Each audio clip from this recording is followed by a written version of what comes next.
les aventuriers qui étaient à peu près 5 et, 5 et 2 demi regardèrent la moitié du manuel des monstres et leur chargeaient dessus pendant que les géants huaient, criaient et tapaient à tue-tête. Certains se servaient même de hobbits comme massue contre leur joli et magnifique gradin. D'autres tenaient des nains, d'autres tenaient des elfes, à peu près toutes les races scientifiques du manuel des monstres. Parce que il est possible dans le manuel des monstres de trouver des races gentilles. Oui, oui. Parce que quand on est des aventuriers dans Donjon Dragon, ça peut arriver qu'on tape des gentils. On n'est pas au pays de Candy, non, dans Donjon Dragon, non, non, non, non, non. Et donc, les aventuriers, voyant clignoter le magicien, qui aurait pu sérieusement les sortir de là, je sais pas, faire une téléportation, et le hobbit, qui aurait pu peut-être sortir de son œil artefact, un nouveau petit tour, décidèrent que là, ça allait être un petit peu chaud. Et, d'un commun accord. Mais alors, tous comme un seul homme, se mirent derrière les guerriers, les paladins et les nains, qui auraient bien voulu se mettre derrière les guerriers, mais qui s'est dit qu'il avait une réputation à tenir. Donc, ça fit pas beaucoup d'aventuriers, surtout le père de la voleuse qui avait un petit peu peur. Plus que 3 mètres avant qu'ils reçoivent les coups, lorsque tout d'un coup, le temps s'arrêta. Ah, tout se figea autour des aventuriers. Ils se regardèrent tous. Qu'est-ce qui se passe? Et là, ils remarquèrent que le magicien et le hobbit avaient cessé de clignoter. Mais t'as fait quelque chose, dit le guerrier. Ben, je sais pas, j'ai eu l'impression de monter là-haut et puis de voir l'homme au masque sombre qui m'a accordé un souhait. J'ai souhaité qu'on s'en sorte, mais c'était comme si j'existais à la fois sur 2 plans, comme si en vainquant mon double dans le miroir, j'avais accédé à une sorte de statut divin. Ou que tu as été complètement corrompu par l'homme au masque sombre. Oh, c'est pas mieux que d'être corrompu par Plouf, fit le hobbit avec une voix que les aventuriers ne lui connaissaient pas. Bon, certes, et combien de temps ça dure l'arrêt du temps? Les magiciens finissent pas trop longtemps. Bon, bah qu'est-ce qu'on fait? Bah, file vite de l'arène, on grimpe sur les gradins et on va tuer le roi des géants. Fit le guerrier. Oh bah oui, c'était pas con. Hop, ils grimpèrent l'arène, surtout en se faisant aider par la voleuse qui avait de toute façon des pattes d'araignée, puis aussi quelques petits sortilèges qu'elle avait acquis. Et puis grimpèrent sur les gradins, et la voleuse en profita pour voler quelques objets dans la foule. C'était gros, les pièces de géants, ils avaient des pièces à leur taille. Donc heureusement qu'ils avaient un sac sans fond. Et puis ils arrivèrent devant le roi des géants, la reine des géants et le fils du roi des géants, puis son neveu, et puis tous les chefs de clan, ce qui faisait une bonne quinzaine de personnes. Et là, le paladin se posait quand même une question.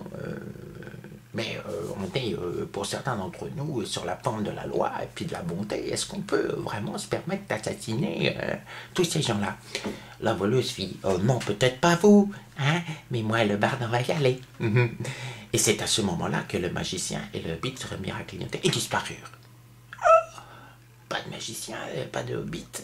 La fuite allait risquer d'être compliquée, parce qu'il n'y a pas de téléportation, pas de chat. Oui, aïe, aïe. Il y avait bien une solution, comme on était dans une version de Donjon Dragon qui était assez intelligente. C'était la version 2 où il y avait des choses un petit peu bizarres qui avaient été commises dans certains suppléments. Et le prêtre nain venait aussi, enfin, avait découvert dans le labyrinthe qu'il pouvait accéder à la magie des nombres et puis de certaines choses comme ça, et ça lui permettait de faire une sorte de pliure dimensionnelle. Mais il lui fallait une feuille de platine qu'il n'avait pas. Enfin bon, c'était toujours une solution. Donc, arguant de la manière qu'il fallait faire pour essayer d'oxyre tous ces géants, le guerrier, le paladin et le nain rentrèrent dans un débat philosophique houleux, pendant que la voleuse et le barde écorchaient furieusement tous les géants. À ce moment-là, le guerrier se retourna et fait, mais qu'est-ce que tu fais? Moi, je les égorge, la voleuse. Je suis une voleuse, hein. Je suis chaotique, hein. Mais t'es gentil, fille, le guerrier qui voulait devenir quand même paladin, je le rappelle. Mais je suis gentil, mais je suis gentil, mais c'est des méchants. Et ils vont faire, t'as vu comment ils tiennent le bit, là, comment ils les écrasent sur les gratins, là, je suis en train de sauver des gens. Ah oui, oh bah ouais. Et puis si on combat ces gens-là comme ça, on va mourir. Décision fut prise de s'en remettre ensuite à leur dieu pour ces actes légèrement impies, mais ils exirent tous les chefs des géants. Lorsque leurs épées ou leurs masses ou tout ce qu'ils avaient en leur possession finirent de planter le chef des géants, le fil du temps revint. Là, tous les monstres qui étaient en bas de l'arène levèrent leur tête vers les gradins et à peu près aussi toute la cité des géants. Il y eut une sorte de clameur. Ah bah oui, une sorte de clameur terrible, terrible, terrible. Les aventuriers sentirent qu'il n'était pas tout à fait raisonnable pour eux de rester là. Surtout que l'un d'entre eux s'aperçut que le chef des géants commençait à régénérer. Un anneau de régénération quelque part, soit dans le nez, soit un orteil, soit quelque... Alors, la voleuse trancha à tout hasard le plus gros doigt du géant avec la bague qui était attachée, en espérant que c'était l'anneau de régénération.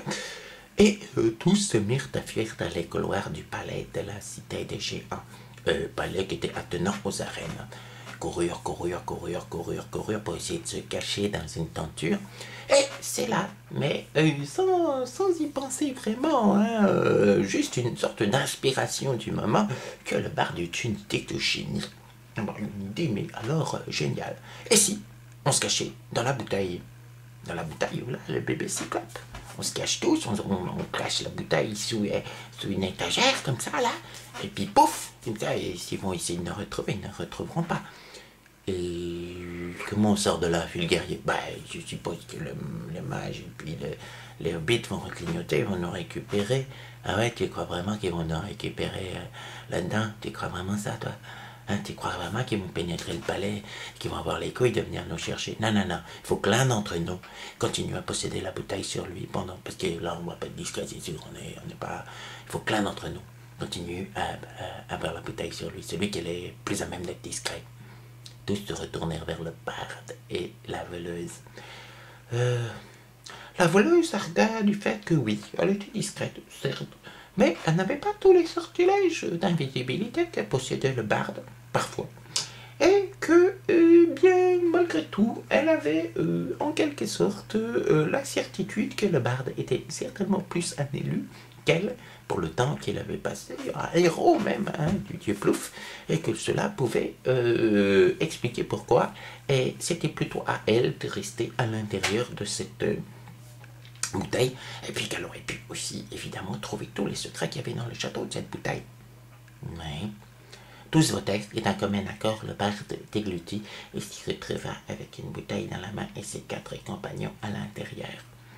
Il lança son sort d'invisibilité et commença à évoluer dans les palais de la cité des géants. Là, la clameur qui resplendissait à l'extérieur lui fit comprendre que la voleuse n'avait certainement pas coupé l'anneau de l'anneau qui permettait aux géants de régénérer. Il se dit que sa situation n'était pas tout à fait tranquille, surtout que le géant avait de serviteurs ogres-mages qui avaient quand même pas mal de possibilités magiques. Le barde trouva des latrines et il choisit, en dépit de tout ce que la répulsion qu'il éprouvait pour ce genre d'endroit lui infligeait, il choisit de plonger dans le trou des latrines afin de trouver un moyen de s'enfuir dans l'air. Il plongea en gardant la bouteille vraiment tout près de lui. À un moment, il songea que s'il avait été plus souple, il aurait pu carrément cacher la bouteille dans une partie de son anatomie, mais il n'était pas certain que ce camarade apprécierait cela. Bon.